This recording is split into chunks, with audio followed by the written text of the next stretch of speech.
Hey guys, Hey everybody, how's it going today? thank you for joining us on this week's episode of the Epic Hour. So, this one is a long time coming because we were actually supposed to be here 2 weeks ago filming this finished flip, but we had some unexpected activity and we actually had to go in and put a sump pump because we found some mystery water in the basement. So, we've got that all fixed up now and it's all completely finished and ready to go. It's listed as of today. It hit the market and we're going to do an open house for friends and family tomorrow evening. So if you're in Saskatoon or surrounding area and you want to come and join us from 4:30 to 7:30, we're going to have a come and go. So it's pretty cool house. Again, you're going to see it. We're going to bring you guys on a tour, but I think it's just, I'm biased because I created the design and did all the things, but I think it turned out lovely. So I think it's worth coming in, checking out. So should we start with the tour? Sure. Okay. So this house is a 3-bed, 2-bath, and we'll bring you through. It was basically a complete gut. Yeah, like this is a unique 3-bed, 2-bath. Yeah. Because again, as you'll see, it's an older house, so kind of like a character home. And we just happen to take out all the character because I don't like old things. Yeah, but its original bones are more like a character home, so that's why we had to go with a unique footprint to make the property work. But I think it suits the property and it'll make an amazing home. I envision probably a young couple moving in here because this is an amazing neighborhood that's basically a sleeper, kind of up and coming. You'll see actually just up the block here, there's 2 new builds going in as we speak, and it's slowly starting to get more popular and all the things. And it's a price point where if it's between 200 to 250 in Saskatoon and it has a great bones, it's gone. They're not sticking around. Yeah, and so for us, again, our MO whenever we're actually doing a flip to the public is always going to be trying to push the ceiling, I guess, on the square foot pricing. But we've got a 3-bed, 2-bath, like we mentioned, and it's completely developed. Everything is brand new in here, and that's not something that happens a lot in this neighborhood. It's either generally new construction or it's an older established dated property. So we always end up being that one anomaly. And so I'm sure we'll, once people start coming through, somebody will fall in love with it and it should go pretty quick. Usually our flips sell within 2 to 3 weeks and they're boom gone. So yeah, time will tell. Yeah, for sure. So we will start the tour. Grabbing the things there. We have an audience today. So we actually have both of our assistants here and then we've got, of course, Ashley and Bailey. So we've got all the things. So Jen is Alyssa's assistant. You can show me, shoving that in me. Oh, sorry. Jen, that's Alyssa's assistant. I think we've been on before. Yeah. And then Sherry is my new assistant. So yay. And while we're doing the tour, where are we? Okay, so this is the living room. So this house changed so much. It has been completely gutted and built back up. So if you look at the way the bones were, like this, there was all little tiny rooms. So this was a tiny room. There was a little room here, a little room there. That was actually a bedroom that's now a bathroom. And then there was a tiny kitchen. It was only half the size of what it is right now.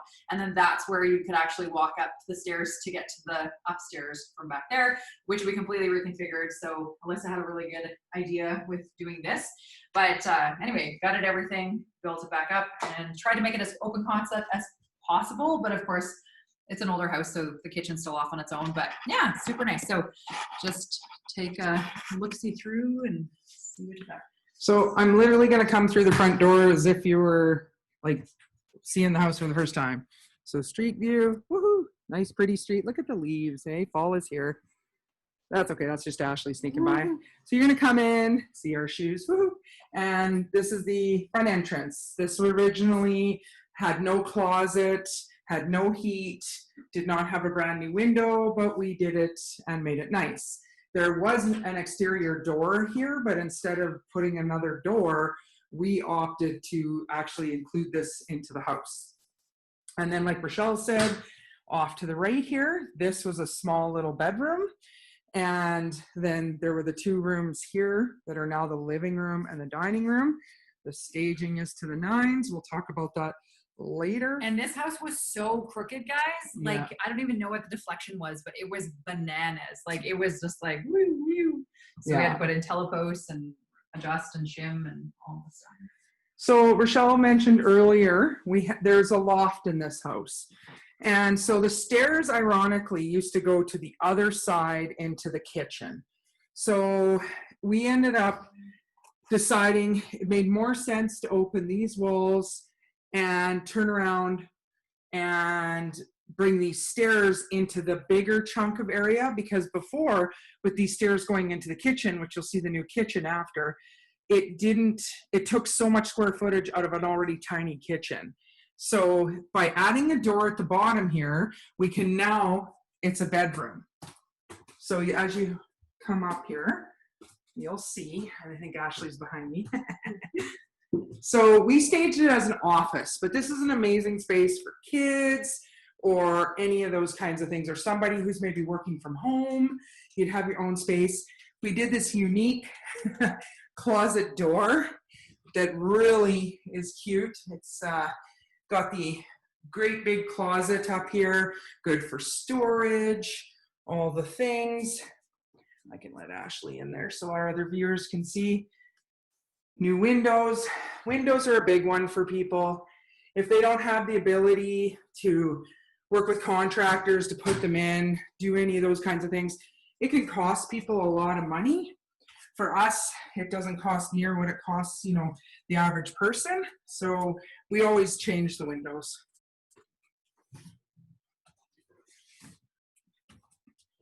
So as you can see, you come back down to that wonderful open space.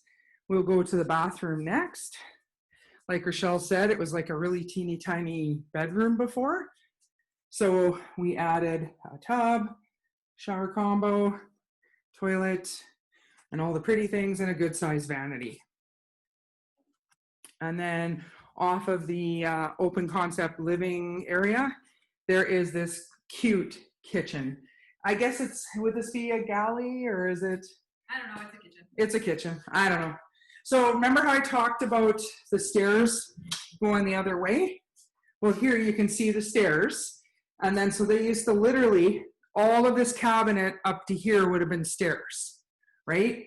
So you can see that's not really a kitchen. That's, you know, a couple of cabinets. Check out this simple feature, guys. Ah, motion detected taps.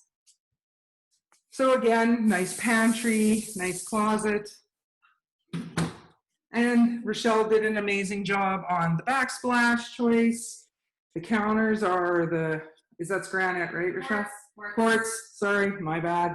Quartz, so they kind of sparkle. They're sparkly, they're so pretty. Yeah, they are very pretty.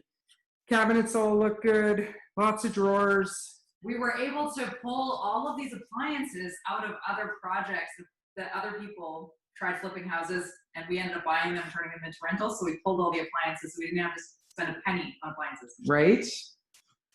And then we just put this little eating area, which is perfect for, like I said, a young couple or a family. Oh, what did I do?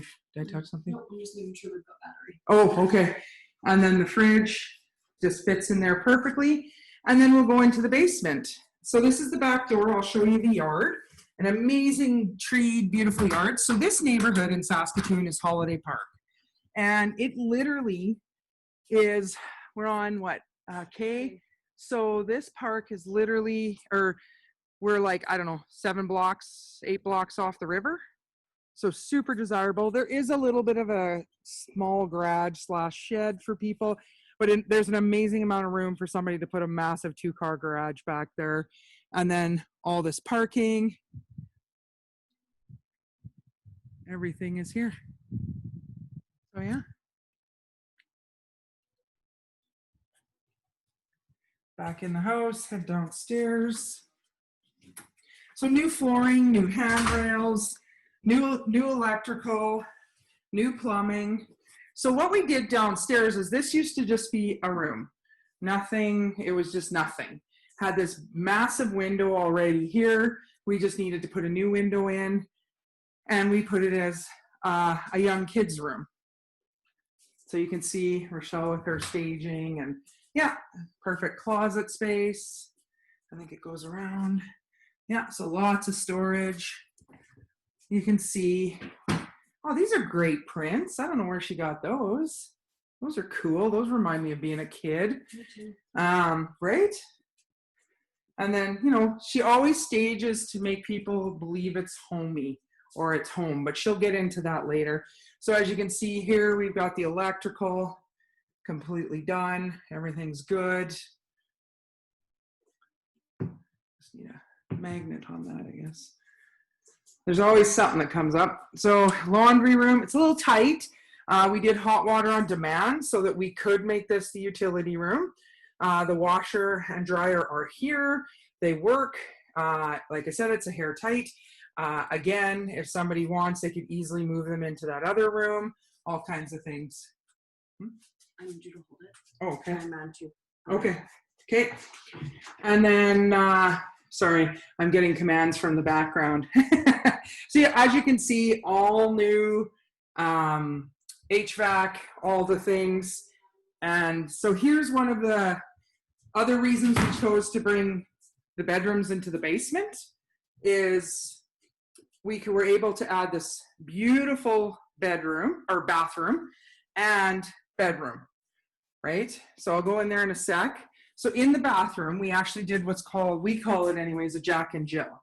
So it's got the door coming from outside the master bedroom and the door inside the master bedroom. Thanks, Ashley. So we went with this. It was such a large space. We were able to put the dual vanity with the makeup area. We're hoping that that'll be a hit and some lovely, well, I guess I'm going on a limb saying female is going to fall in love with it, but who knows? Anyone who enjoys makeup and hair stuff. So, and then you can see new tub, new just shower, just straight lines. Everything looks good, looks clean. And then the bedroom. So again, this master bedroom is a phenomenal size. Yes, it's in the basement, but as you can see, looking with the large window behind the curtain, there's so much natural light. That is a walk-in closet. You don't feel with the height of the ceilings down here and the texturing of the ceilings, you don't feel like you're in the basement. Again, if you're going to go out on a limb and do a unique thing, make sure that you take and make it next level, right? So for example, this master bedroom, it's pretty hard to get this in a standard 3-bedroom house for a lot of them that are older. So by taking it down here, so this is the sump Rochelle was talking about. We ended up adding, everything's good now. And again, nice natural light, lots of room. This is the water meter, all the things. So again, like you can see Ashley's in the middle of that room and there's so much room. You can almost throw a football in there. You know, that's a queen size bed. Easily put a king down here and still have lots of room. So that's basically the house in a nutshell. So we'll head back upstairs and then we can talk about some of the components for staging to the public compared to Airbnb and all the things.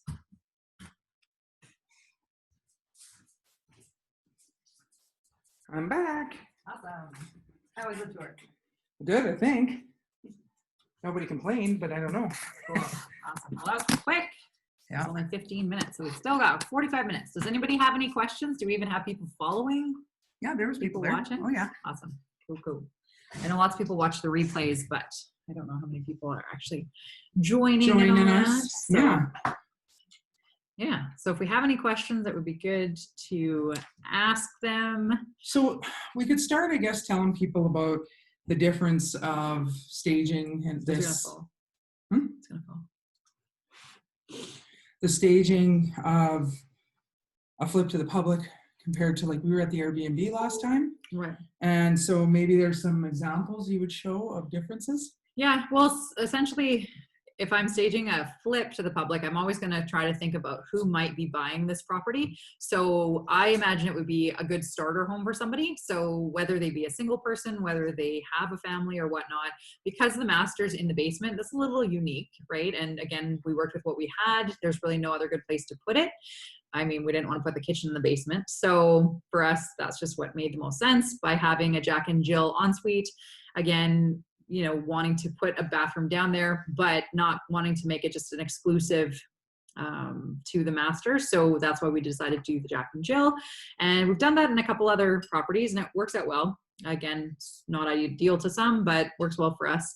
And then the secondary bedrooms in the basement. So for me, I always look at it like whether that's going to be a spare bedroom or a kid's room or somebody's office, that's on them. I mean, the upstairs could be a spare room too if somebody wanted, but just for the functionality and the flow, I just like the idea of having it with family stuff in the basement and then the office upstairs. And I put a little kid section in there. So whenever I stage a house, I always make sure that there's a kid section where the kids can actually like pull out the toys and play. And my theory behind that is at the end of the day, if somebody's out with their kids looking at properties and they looked at 5 or 10 houses, and at the end of the day, if they're all reflecting back on which house was your favorite, 9 times out of 10, the kid's going to remember the one where they got to play with the toys. Right. And so when they're like, oh, which house did you like? The one with the big green frog or whatever. Right. So for me, it's a little bit of, you know, mind work. And then we also put the little play area upstairs as well, because again, if your kids are entertained, you can focus more on looking at the actual house instead of having to rush through.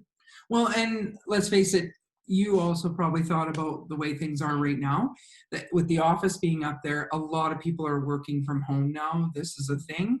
And they are going to have kids running around and doing the things. So by displaying what's going on in society right now in the home and how it'll flow with that definitely helps people think of it as a home. Yeah. And it's crazy how many people just don't actually see an empty They have zero space. imagination. Yeah. Zero. And if you notice from the way the living room and dining area is set up, it's a really, really interesting layout because it is an interesting layout. And so, you know, I put extra chairs because putting more couches just didn't really fit the space. I actually originally had brought a couch and the love seat and it just didn't fit the flow. So I opted to switch it out for extra chairs. And so again, it's functional. If somebody wanted to, you know, put a desk in the corner here and, you know, use the upstairs as a bedroom, they totally could. There's so much extra space, but had we not filled the space, They wouldn't think of it. exactly. Yeah. And so for us, we always just make it look as homey and as pretty as possible. And the other thing is, I don't know how many people caught this, but and I do this by design, but I literally always have 3 to 5 things in the house that say home. Mm-hmm. Right? So home sweet home, and it's kind of in specific spots. So almost the big home on yeah, the there's shelf. tons. Yeah. And so subconsciously people are coming through the houses and they're like, oh, it felt so homey, but they're not even realizing that subconsciously they're reading every single sign that's in here. Our brains and our minds move so fast. We don't even pick up on half the stuff that's around us. So they're trying to figure out why it was so homey and warm while you just read home 5 times during your tour. So, you know, that's by design. So things like that, where people might not be picking up on the cues, but there's a lot of things that go into the background. Yeah, and you always use cookbooks in your staging. Usually. Yeah, it's a good way to, it's a cheap way to put some pops of color. And again, if you don't like the page or the color that's right there, flip a page. You just literally had 100 options for different coloring in one item. So it's a good multi-purpose way to do that. And I actually always have those little recipe stands on standby. So whenever I find them for, you know, $10 or less, I always buy them because it's a good price. So. And why did you pick the color scheme that you did? So right now, gray is super popular and whites. I don't like white. And so for me, I do the white kitchens because it's really basic. It's really simple. It's really plain, but it complements the gray really, really well. And we have a really good cabinet guy, and we generally use this style of kitchen in all of our properties. And he does the quartz all together all the time. So I don't, you know, if you guys remembered the quartz in the basement, usually that's like a higher upgraded kind of stone, and usually we wouldn't be able to price it in, but he had an extra slab, so we were able to get it, and it's so beautiful and so pretty and it's so shiny, and it really made that basement bathroom extra. So I like the way that came together. And that one again was a cheaper option because instead of us doing a really big vanity that would have been, you know, probably $1,500, we just did 2 small vanities and then just did a straight slab of quartz and then 2 undermount sinks. So it's actually a quick hack to cut down a lot of pricing. Yeah, on what were those, really 24-inch vanities or something like that? They weren't very big, but yeah, they look great. Yeah, I think there were 2 24 inches, and then we just repurposed the sinks because they were combo kits. We just repurposed the sinks in our rental properties. Yeah, and some people do customized vanities and stuff like that too. But yeah, and then we just had a really big space there. And so we thought it'd be cool to have the seat with the makeup vanity, and it worked out really well. It's the first time we've done it, but Alyssa, I think the plumber, somebody had recommended Yeah, it. it was one of the plumbers that came here. He said, I've seen this in a few houses where people take and just put a slab and put 2 small vanities, and then it's like you built something that looks like it cost a couple grand, and in actuality it was nowhere near that. Yeah. So again, where can you spend the best get the best bang for your buck? And same thing with us, again, because of the volume-based business we do, having to not pay for appliances, like we probably saved $3 grand, I'd say. Well, at least, there. yeah. Yeah. And so that's a bonus. And then some other hacks, like again, the motion censored kitchen tap, like that's not something I would normally do. I just went to Costco and they had them for $300, right? So it was an extra $50 from the fixtures I usually buy. Seemed like good money. So things like that where, we decide where to spend the money and where not to. I ended up lucking out on the light fixtures. So we generally do just the plain, I don't know if you want to film it, but we do the Home Depot contractor packs. They end up being $15 a light for a 3-bulb light, and they're just the plain boob lights. Yeah. Well, they're not even really as bad as some of those nipple lights, but yeah, they work out really well. But what I spend the money on is I always spend the money on the dining fixture, the bathroom vanity lights, and the kitchen lights.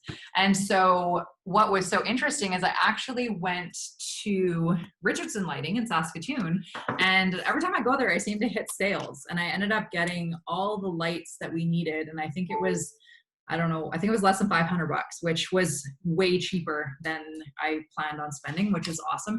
But this dining room light is nothing fancy, whatever, but I couldn't find one that I really, really liked. And then I looked through and I found one. I was like, it's okay. It was $250.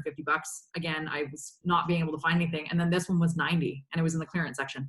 So again, like there's certain things you can save money on, and it's just shopping around. I know some people, when they go to renovate a property, they'll buy all the stuff ahead of time.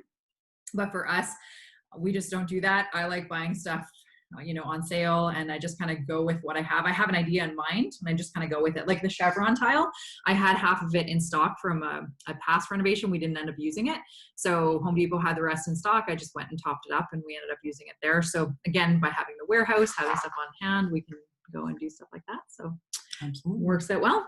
And then, Yeah, and so for this one of the reasons we also like this one as a flip is the neighborhood. Again, I mentioned we're literally blocks off in Saskatoon, the river, which is very, very desirable, which is also why I feel this neighborhood is converting into homeowner hardcore. So sometimes we look at things and it's like, we had this one for a while and we were like, well, do we fix it up just enough to make it a rental? And then you start looking and going, you know what? There is nothing but homeowners for blocks around. And sometimes it's smart to, not try to be the first or see the transition, right? So for us, it's like, no, because all the neighbors are going to do is complain if the tenant does anything and all the things. So we could definitely see the transition for this neighborhood was homeowner, not rental. So it really made more sense to maybe push this one along and flip it instead of holding it. Yeah, so good question from someone here. Was this property a fun to flip? It is actually. So this one actually has an interesting story because we've had it for 2 years. And I know some people are like, why would you hold a property that long?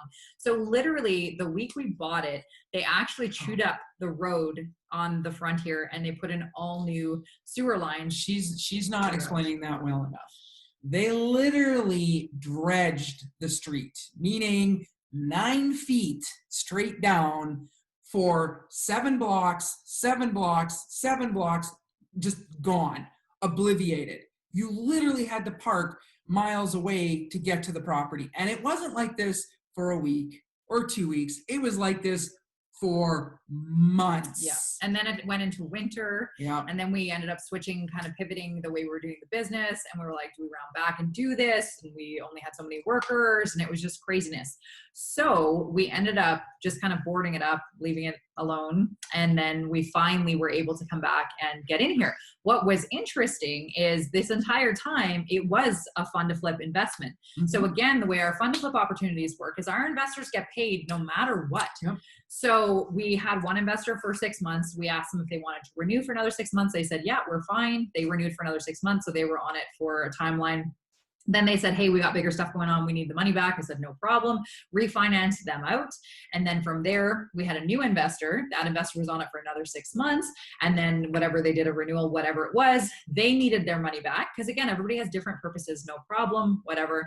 And so we said, okay, refinanced it out again. So right now we're on our third investor with this property. So again, our investors got paid the full entire time that the funds were used for. So for us, again, we got it for a good price and everything. We're not going to make money on it just because we've held it for way too long. What's interesting is our price to buy it was good. Our reno budget was on point. It was our timeline. So for us, whenever you hear us say like a project went sideways or whatever, generally it's just that. It's the timelines, right? When we look at it and said, okay, do we take one contractor and spend 6 months here getting this property done? Because again, full gut rebuild. Or do we turn around and get them to do 10 other rental properties in that same timeline, right? When the margins are going to be very similar. So we had decided, let's just do the 10 houses and we'll regroup to back to this one at some point. So that's what happened here. So again, the investors they'll get paid just as agreed. And then eventually we'll move their funds onto another deal and we'll make money on that one. Yeah. And that's why we've pivoted our business. We don't really do flips to the public anymore, to homeowners, because we make too much money on the rentals and with doing way less work. Yeah, when we can make $25,000 by flipping a rental and not even touching it and doing any work except for changing the locks and putting in new smoke detectors. And making it a cash flowing asset. Yeah, versus coming in and doing a huge project where we make it pretty and I get to do the design, which is fun, but I don't even want to be in the country anymore. So I'm like, I'm over it. Let's move on. Then it just makes more sense to just let's keep doing the small rental properties and let's just make it a volume-based business. And that's really what has changed. And that's what we're good at. Yeah, for sure. Stick with what you know and what you're good at. So not that we're bad at these, but no. Yeah. Kathy says, great house. I would buy it for the makeup area if I was in Saskatoon. Well, don't forget, you could potentially put a makeup area in your own bathroom if you wanted to. So again, it's really interesting to see when people are like, oh, I really love that in my space.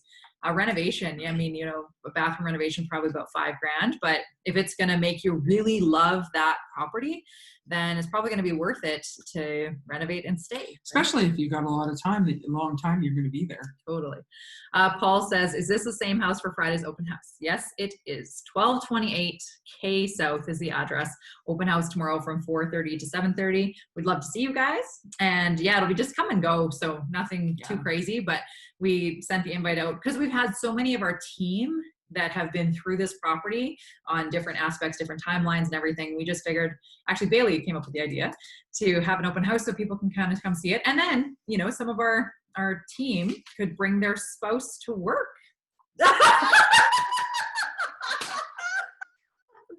So Sherry was telling me earlier today that her husband had told her today that tomorrow is bring your spouse to work day. Kind of fits. It's kind of true. Because they're all going to be pissed if they don't get to look at it. And she was trying to quiz him. Bring your who's saying? She's like, he said, multiple people have told me that it's bring your spouse to work day. And so he was trying to clarify. That's what we should have called it. Apparently, he was referring to the open house. That was so funny. So I was like, for sure. So bring all the spouses. Unless you're me, and then it's leave your spouse at home. So yeah, but we thought it'd be a fun way for people to bring kids or their family members or spouses to come through and see a little bit about what we do. Again, this is just one avenue of what we do, but it's a good way to be able to include more people. So I thought that was a great story. So yeah. No. Any more questions? 30 minutes. We're halfway through. Okay, well, we'll get some more questions, and then if we have to, we'll do another tour, and you can really point out some of the staging stuff.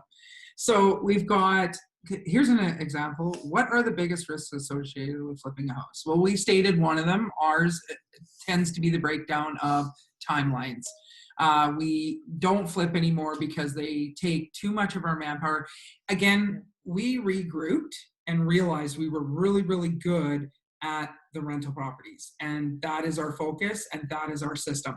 Again, 3-4 years from now when we hit the $1 billion mark, there's nothing saying we can't open a division of the company at that point where, yeah, okay, we'll flip houses to the public, right? Who knows? But for now, we just made the decision. So timeline is definitely a huge one. Stick on them, because for every day, week, month you go over, your holding costs go through the roof, right? Especially if you're using private money, right? Yeah, like for example, running the numbers on here, every month that we've held this, it's been $2,000 in holding costs. That's not even including the utilities or the taxes. That's just what we pay our investor, right? So it adds up.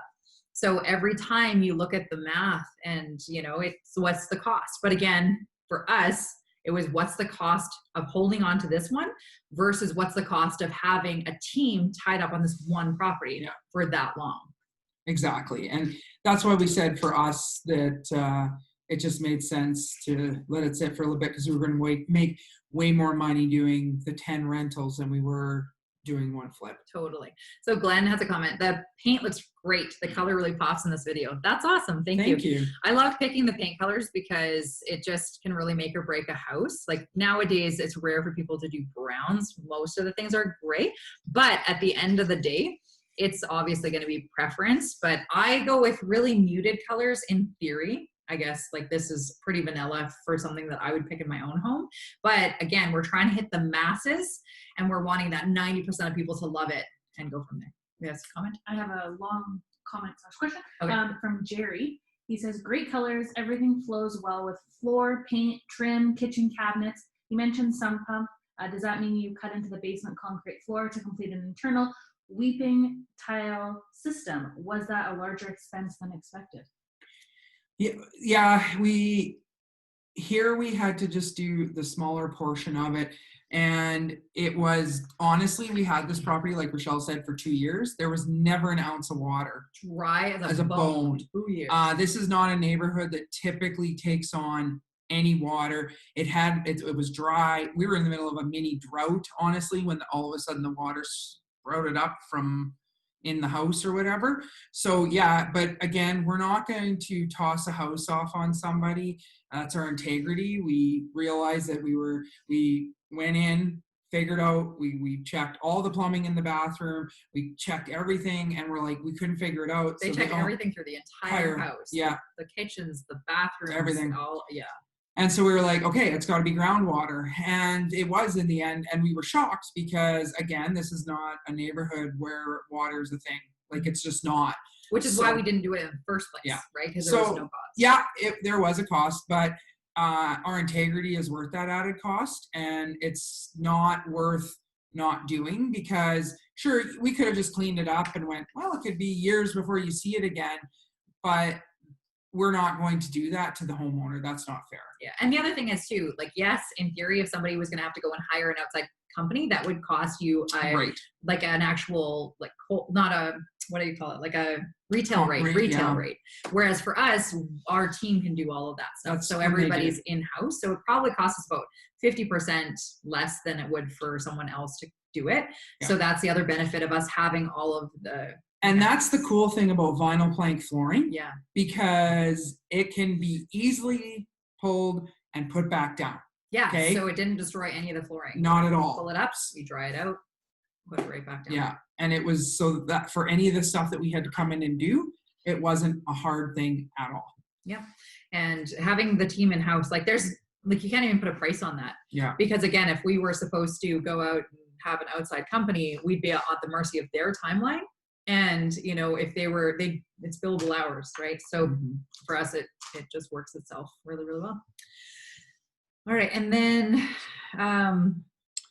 the hardest part of flipping a house. Okay. The hardest part of flipping a house, again, if you don't have the control like we have, one of the hardest things is getting all the people together. So it's that scope of work, it's the timelines with the contractors, it's getting everybody on the same page. That is the hardest part. Before we had all the team members, we were flipping houses. And we also, though, have said we were on the tools. Not only were we on the tools, we were also GCing the whole thing ourselves. So some of the hardest things you run into are the people variable, right? Somebody says they're going to be there, they don't show up. somebody says they're going to be done by Thursday and it's the following Thursday and you thought it was going to be the one coming up, right? So those are the kinds of things you run into that make it very difficult for control over the property and its flow, right? So again, if we wanted to flip houses, we could easily do it. It's just we make more money in the rental property world for us and the Saskatoon market, right? Again, we've gone on and on and on about how much Saskatoon is mostly a buyer's market. So it makes sense to get into rental properties for long-term play, right? Whereas the seller's market, which we ironically have hit a little bit here because of the little bubble from the COVID, basically lack of supply around here a little bit. And we're like, you know what, even better for us for putting a unique house that's fully finished and fully done on the market because everything kind of pushed up a little bit because of that. So it's good timing there. Yeah. And it's interesting too, because some people will say, well, why are you guys just holding on to all these rental properties? But really, we're just buying while the market's low. And again, that's probably going to be like that for the next 10 to 15 years. Oh, well, it cash flows. But at some point, our market will get high and it will turn into a seller's market because that's the market cycle. What goes up eventually goes down. What goes down eventually goes back up. We just don't have a crystal ball to figure out when exactly that's going to happen. Well, now, what I can tell you though, is the minute that our markets go crazy and we're controlling thousands of properties here, we're literally going to shoulder tap our investors and say, hey, you know what? We should do a quick flip on this one, sell it, let's move on. Take that newfound wealth and go buy houses in whatever market is underperforming at that point in time. Because we're not tied to any specific markets, who cares? We'll just open up a team and start wherever makes the most sense. But I can guarantee you, whenever that time comes, I'm sure I'll come out of retirement because I'll come out and play that game for a little while. What is the neighborhood like that this home is located in? Well, again, we said it is near the river, but we also didn't say that there's a golf course right beside this neighborhood, which is literally Holiday Park Golf Course.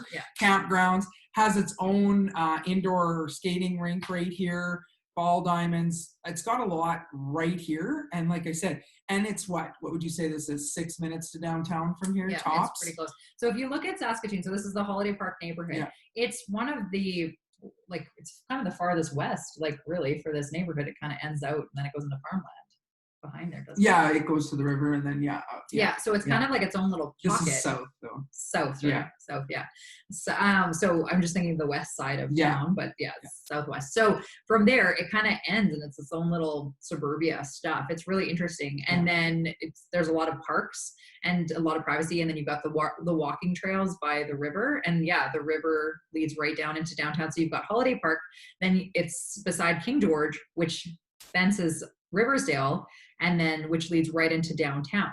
So it's not up and coming yet, but for us, if we found rental properties here that were affordable, because again, lots of homeowners still buy here, so it's really competitive when you're trying to buy into this neighborhood, but we would definitely hold on to them for the long term, because in the next 10, 15 years, this I think will be a very desirable neighborhood because it's affordable and there's a lot of really solid houses in here that could be good renovated properties. Yeah, and the location of what it is. Yeah, absolutely. What do we got here? Do you do anything specific to save yourselves money? Well, we always want to save money. We're in the business of making money. So there's all kinds of things. So again, for us, because we're working on the scale that we are, we hired everybody in-house. Even someone who is honestly, if you're flipping a couple of houses at a time, it might be worth your while to put, a journeyman carpenter, electrician, and plumber on your payroll to keep those projects going.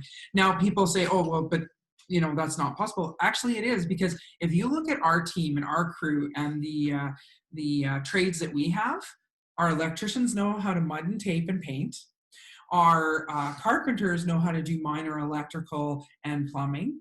Our plumbers know how to, paint or do minor carpentry. Why? Because we just set people down in a house and they do all the things.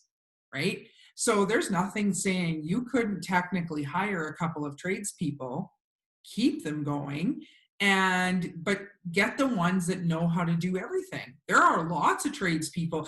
All the ones that are part of our team love the fact that, yes, I'm a journeyman carpenter, but that doesn't mean I'm just going to be framing houses over and over and over.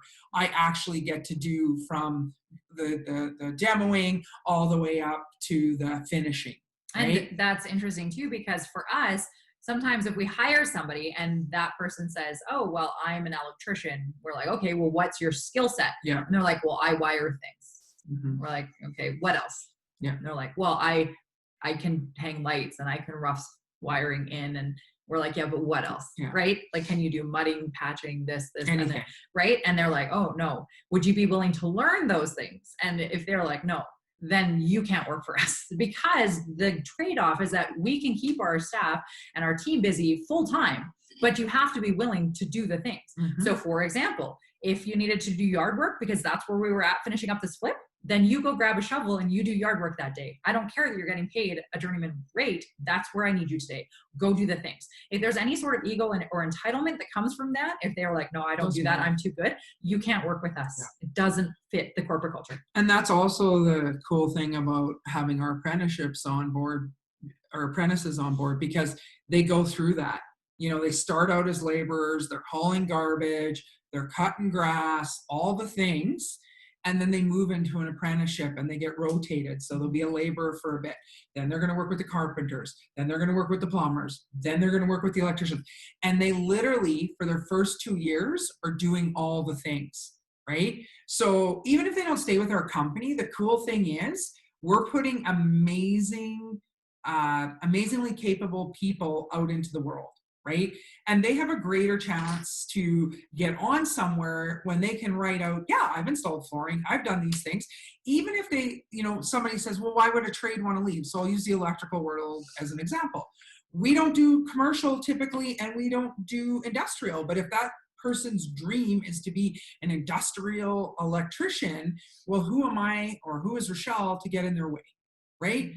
And if we send them out into the world and they're going to be somebody that 100% goes in and says, yeah, I got this, it's going to show work ethic. It's going to show growth because they were willing to learn and take all the things on.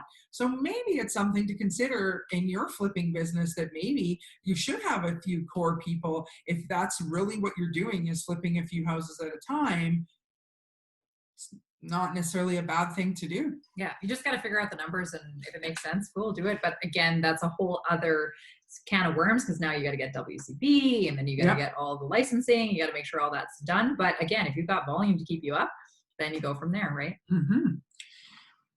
Does your in-house team do all of the renovations, or do you work with contractors? It's both. Sometimes we bring in contractors to help us jump ahead. We actually have, right now, because we have so many projects, we have, I think, 7 groups of contractors that we're working with. And they are exactly like I said. You can drop them in. They're going to do all the things. If we need anything electrically or plumbing that needs to be permitted, we can go through our team because we have the permits. And it works really well. So honestly, we work with both. And then there's some things that we don't do often enough. It's not worth us having in-house, right? So, I'll use HVAC as an example, right? It doesn't typically, it makes more sense to bring in a contractor to do that for the little bit of times that we need to repair or we need to do new HVAC. It just makes more sense that we bring someone in. Or to even do that. kitchens. Yeah, so kitchens, before, yeah. like some people, we used to install IKEA kitchens, and it was easier to get our guys to do it. But now we have an awesome cabinet maker that we work with, and it's just easier to get him to do all the kitchens. And then again, anything we can scale out and outsource just makes our lives a lot easier. Our kitchen guy is so hardcore. I called him yesterday to make an appointment for looking at a kitchen, and he answers me. He goes, I'm like, hey, Deep, you got a second to talk? And he's like, well, yes and no. My wife is having a baby. I was like, Deep, go back to the baby. We'll talk after. So they had a baby boy. But so you can tell these people are really committed when they're answering their phone in this life. Yeah, it was like, whoa, dude. Seriously, call me back when you're done.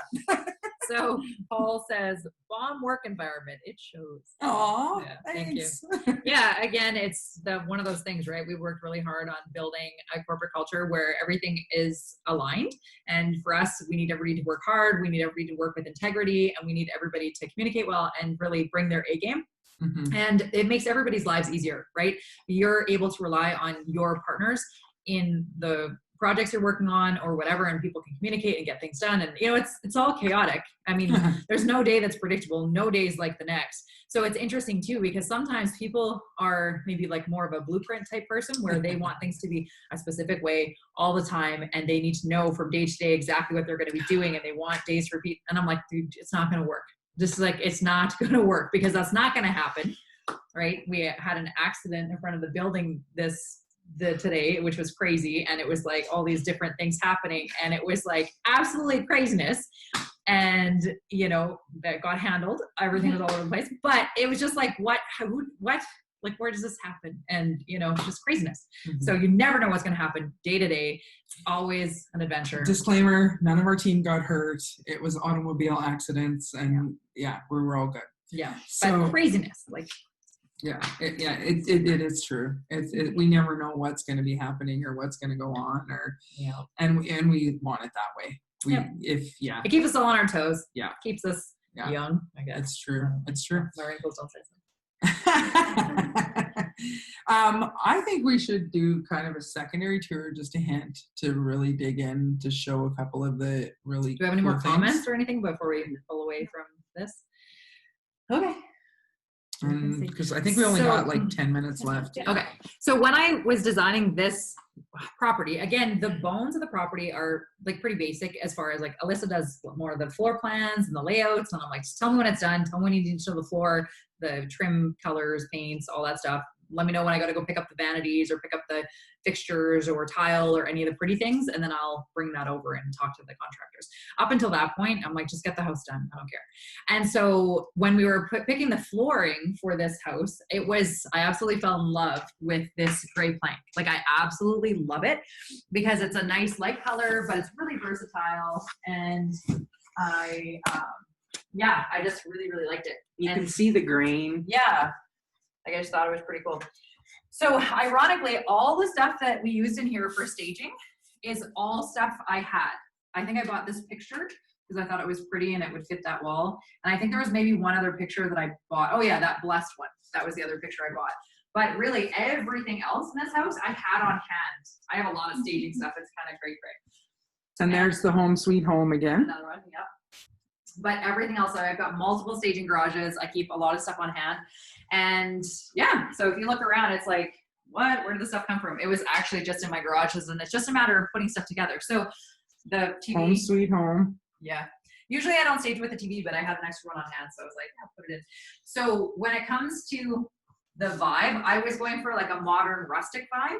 And I just figured we'd work with what we had. Oh, I had to buy the desk upstairs as well, because I had a visual for it. I just didn't have one on hand. But so this is actually a refinished table and chairs. So I've used this in multiple projects, but Monique at Modern Blend is the one who repurposed this.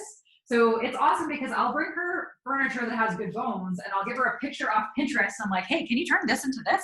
And she will. She's really, really Here's cool. a new one too that it's a really affordable thing to do. Put the Wi-Fi thermostat in. Yeah, we always put smart thermostats in for sure. It's just one of those little things that you can do. I think we got that. You get that at Costco, or did you get that at Home Depot? Yeah. $219. It was the last one they had in stock, guys. Like, you're lucky. And then so here's another repurposed table. So this is what it looked like before. Yeah. So we actually got this for free. It was in one of the rentals we bought. And I was like, ew, it needs to be repainted, but I like the bones of it. And then, so I brought her a picture on Pinterest and she created this. And so it was the perfect size. And I thought it would be cool. Oh my gosh. Okay. So check these. These were my favorite signs. They see me rolling, chopping like it's hot. Come on. Right. Come on. And where did you find those? Honestly, I don't know. I found them maybe at HomeSense or something. I don't even know, Okay. but I bought them and I was like, those might be coming home with me into my new house because they're awesome. Okay. And again, the word home. Yeah. Right? Yeah. Again, got to seed it, all the ideas. So Yeah, and again, you can see the cookbook and the cookbook stand. Yeah. So again, I love it because it's so versatile. Because here I went with yellows and blues, but if I wanted reds or if I wanted pinks or whatever, just switch a page. Just and that color pop that changes you the talked whole about. look. So I went with more yellow and obviously yellow and orange pops here, but I wanted it to be very streamlined and neutral, just to give it a little bit of a pop. But Home sweet home. There you go. See? okay, let's ask the viewers, real or fake? Okay, check this out. Real or fake, guys? Do we have any comments, guesses? Real or fake? I don't know. Well, you guys can guess. We'll keep going. Okay. But yeah, we'll go back downstairs. So one of the questions was, is there anything you would have done differently?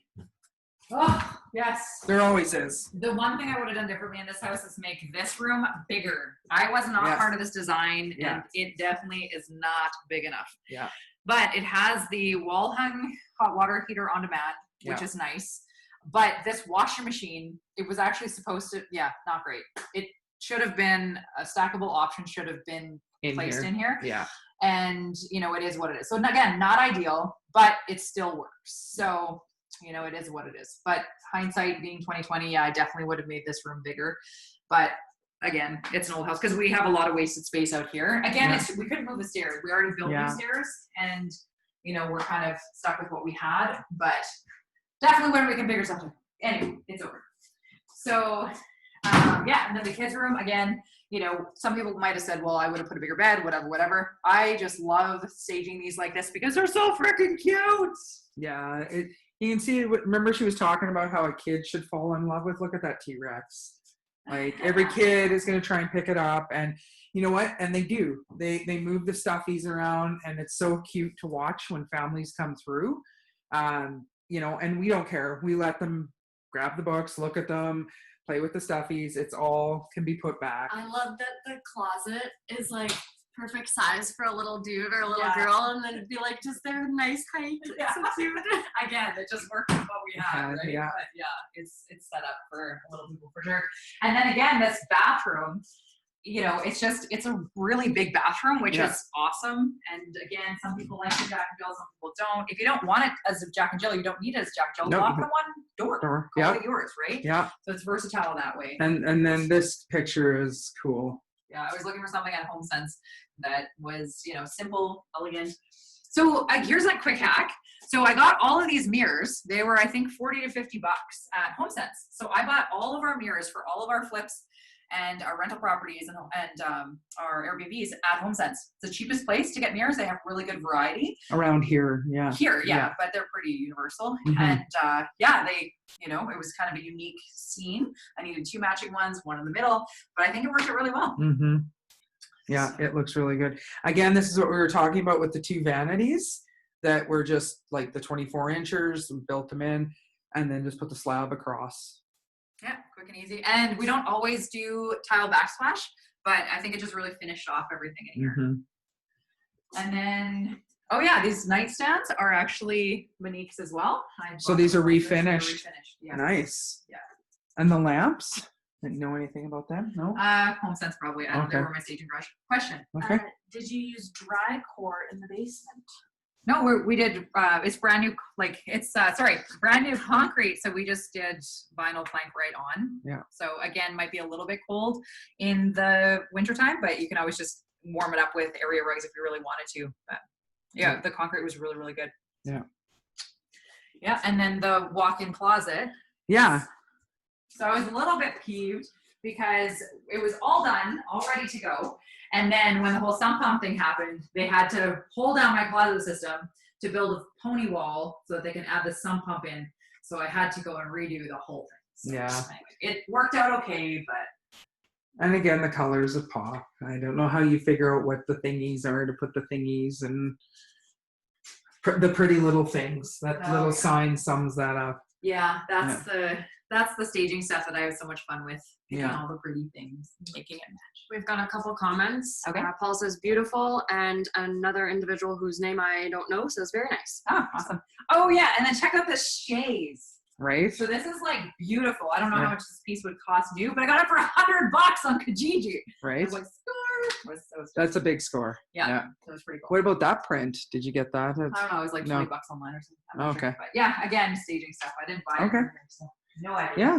So I think we're getting And then, down. yeah, in here, this space, I was gonna kind of stage it as like workout area, but I Mhm. was like, you know what? It's big enough if someone wanted to put a treadmill or an I elliptical or guess something. whatever. Yeah, it it's could be versatile, but anything. I was like, that's Yeah. good. You could even throw a little couch or something like Honestly, Yeah. whatever you want to do. It could be a reading room. It could It's be big anything. enough that it could be another additional something, Right. but Yeah. I just figured I'd leave it as Yeah. is. So yeah, so should we head up and check out this brand new electrical throughout the Yes. entire house? Yeah. That's always a bonus if anybody's knowing, Mhm. the electrical side of things. A good Mhm. panel is always. That's a pricey touch, but again, we do it in house. Yeah. All right. Cool. Should we go back up or Sure. All right. 3 minutes? 3 minutes. Go back up. Ole. Oh, you can talk about your cake things. Someone guessed real, so. Oh. Yeah, right? These are the realest fake things I've ever bought, but they're fake. So fake. But yeah, they are incredibly done. I love them. I'm just waiting for the time I have the bite mark. I was gonna say it'd be me. I'll have to hide them when we have Yeah. people in for the open house. I think so. What about the fruit bowl? Real or fake? Ooh. Look at that. They're fake, but are those ever good? Right? They look so real. That's good painting and shading. Yeah.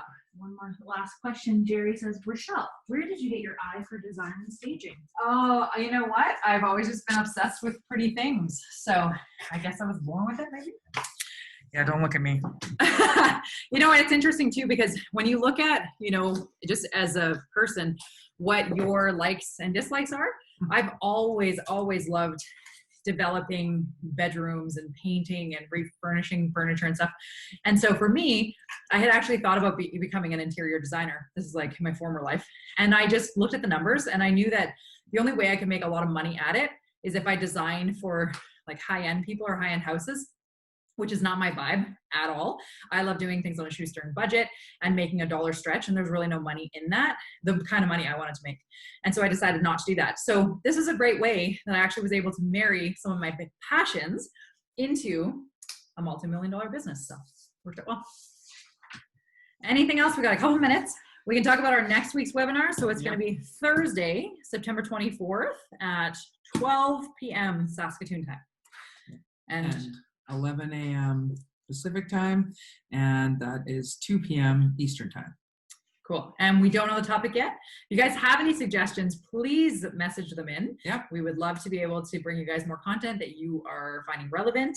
And also email us. We can throw an email in the chat there, with any questions, period, that you might have about any of the topics we covered or any we haven't covered. And we will make sure that during our Epic Hour, we will answer your questions. So it could be about personal growth. It could be about real estate, residential real estate. It could be about design, if we can help. Anything where you're just like, I don't know who to go to for this. Throw it up there. Who knows? If we don't know, we probably know someone who does and will tell you the right direction to go. awesome. Well, thank you guys for joining us. We hope you enjoyed the tour. And if you're able to join us on the open house tomorrow, we will see you there. Woo-hoo. So in the meantime, Stay epic.